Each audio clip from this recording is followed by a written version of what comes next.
اب میں آتا ہوں ان باتوں کی طرف جو لوگ مصیبتوں کو برا سمجھتے ہیں۔ ایک صحابی تھے، ان کی شادی ہو گئی ایک صحابیہ سے، نکاح ہوا تھا مدینے میں، سال بھر خوشحالی سے گزرتے رہے، بہت اچھے دن گزرے۔ سال ختم ہونے کو تھا کہ خاتون جو ہے لڑائی کرنا شروع کر دیتی، کہتی مجھے تمہارے ساتھ رہنا نہیں، مجھے طلاق چاہیے، ڈائریکٹ طلاق۔ تو اس صحابی نے کہا ہوا کیا؟ وہ صحابیہ کہتی تھی نہیں مجھے تمہارے ساتھ رہنا نہیں۔ اس صحابی نے کہا ٹھیک ہے اگر ایسا ہی ہے تو حضور پاک صلی اللہ علیہ وسلم کے پاس چلتے ہیں، وہاں جا کر فیصلہ کرا لیں گے۔ تو وہ صحابیہ مان گئیں، کہا چلو چلتے ہیں۔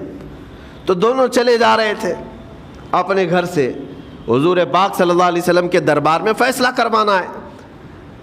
چلتے وقت راستے میں ایک پتھر سے ٹھوکر لگ گئی اس صحابی کو، اور اتنی تیز ٹھوکر لگی کہ ان کا ناخن اکھڑ گیا۔ اب وہ ان کی خاتون جو بیوی صحابیاں ہیں وہ فوراً اپنے دوپٹے کا کپڑا پھاڑ کر کے انگلی کو باندھتی ہیں اور خون روکتی ہیں، اور اس کے بعد کہتی ہیں چلو واپس گھر چلتے ہیں۔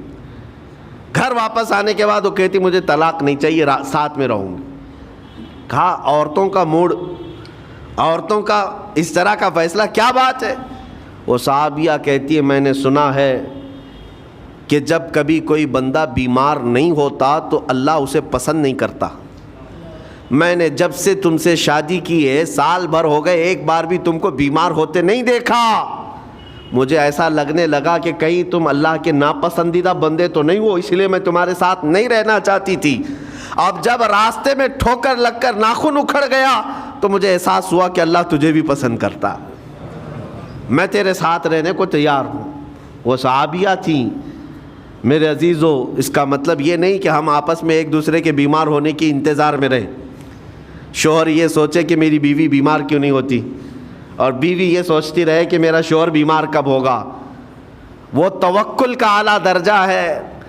انتظار اور تمنا مت کرو بیمار ہونے کا، بلکہ بیماری آ جائے تو اللہ کا شکر ادا کرو، آ جائے تو صبر کرو۔ عزیزان گرامی وقار، ہم آج امام حسین اور ان کے رفقائے گرامی رضوان اللہ علیہم اجمعین کو یاد کرتے ہیں تو صرف رونے کے لیے نہیں یا صرف غم منانے کے لیے نہیں، بلکہ داستان کربلا سنانے کا ایک عظیم مقصد یہ ہوتا ہے کہ نوجوانوں کے اندر بلکہ بوڑھے اور بچوں کے اندر بھی ایمانی جذبہ ایسا آ جائے کہ وہ ہر مصیبت پر ڈٹ کر کھڑے ہو سکیں، ہر یزیدی کا مقابلہ کر سکیں۔ ایک تو اس کا میسج یہ ہے، اور دوسرا میسج یہ ہے کہ چاہے جیسی بھی مصیبتیں آئیں ایمان کے ساتھ رہنا ہے، صبر اور شکر کو ہرگز نہیں چھوڑنا ہے۔ مصیبتیں ہمارے پاس اب اتنی بڑی تو نہیں آتی کہ ایک خاندان کے ہی اتنے لوگوں کو کاٹ دیا جائے، ایسی مصیبتیں تو نہیں آئی۔ اب جو کچھ بھی آتی ہیں ہمارے ساتھ وہ مال کی کمی کی، کبھی دکان میں دھندا نہیں چلتا، کبھی بچے کسی کو نہیں ہو رہے ہیں، یا پھر گھر میں کوئی بیمار ہے، کوئی مستقل بیماری آ گئی ہے، یہی تو مصیبتیں ہیں۔ مومن کے لیے یہ قید خانہ ہے، زیادہ آسائش اور آرام کی فکر نہ کرو۔ یہ دنیا مومن کے لیے قید خانہ ہے۔ اسی لیے شاعر نے کیا خوب کہا، جب کسی کا انتقال ہوتا ہے، ایک سچے مومن کا انتقال ہوتا ہے، تو لوگ کہتے فلاں مر گیا، فلاں مر گیا۔ تو ایک شاعر نے بہت اچھے انداز سے کہا ہے کہ کون کہتا ہے کہ مومن مر گیا؟ جو سچا مومن ہے اس کے لیے کہہ رہا ہوں۔ وہ شاعر نے کہا کون کہتا ہے کہ مومن مر گیا؟ قید سے چھوٹا وہ اپنے گھر گیا۔ حقیقت تو یہ، قید سے چھوٹا وہ اپنے گھر گیا۔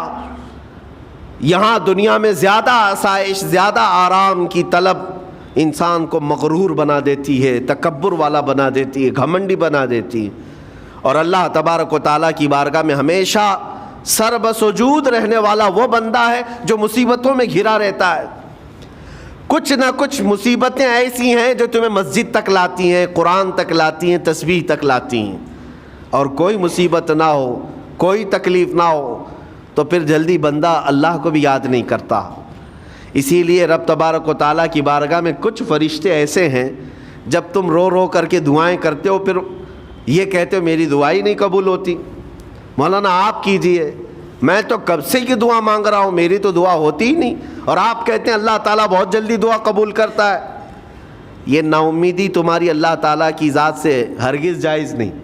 لیکن میں وجہ بھی بتا دیتا ہوں, کچھ فرشتے ایسے ہیں جو تمہاری دعائیں سن سن کر کے اللہ سے کہتے مولا یہ بندہ کتنا مانگ رہا ہے, تو قبول کیوں نہیں کرتا؟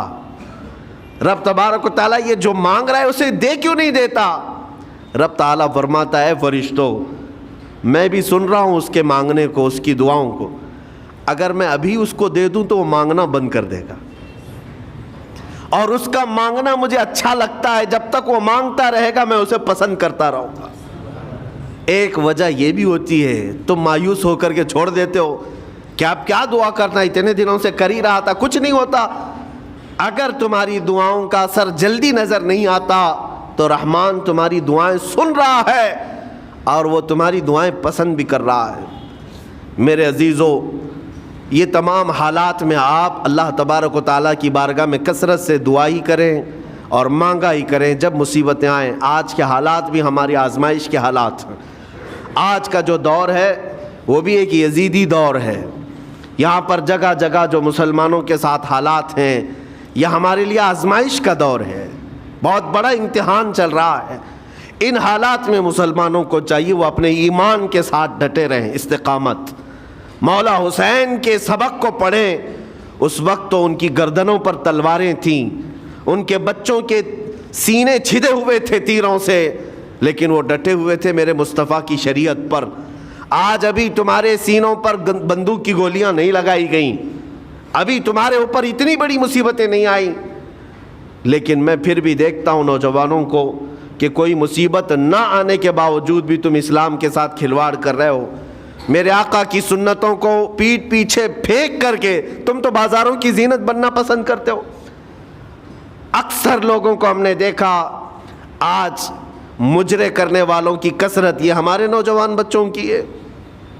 یہ اپنے جسموں کی نمائش کرنا اس کو فیشن سمجھتے نہیں. میرے عزیزو, امت مصطفیٰ اور وہ بھی امام حسن اور امام حسین کے غلام اس مردار دنیا پر کبھی بھی اپنی حکومت نہیں چاہتے.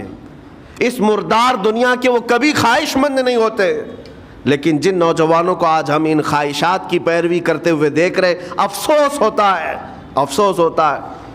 آج کے حالات میں تم بھی سنبھل جاؤ, کیونکہ ایک بہت بڑی جنریشن تمہارے پیچھے ہے اور وہ تمہیں دیکھ کر کے نقل کرے گی. اگر آج تمہارا راستہ بگڑ گیا تو یہ جو چھوٹے بچے ہیں وہ بگڑے ہوئے راستے کو ہی اسلام سمجھنے لگ جائیں گے, وہ اسی بگڑے ہوئے راستے کو ہی صحیح راستہ سمجھ بیٹھیں گے.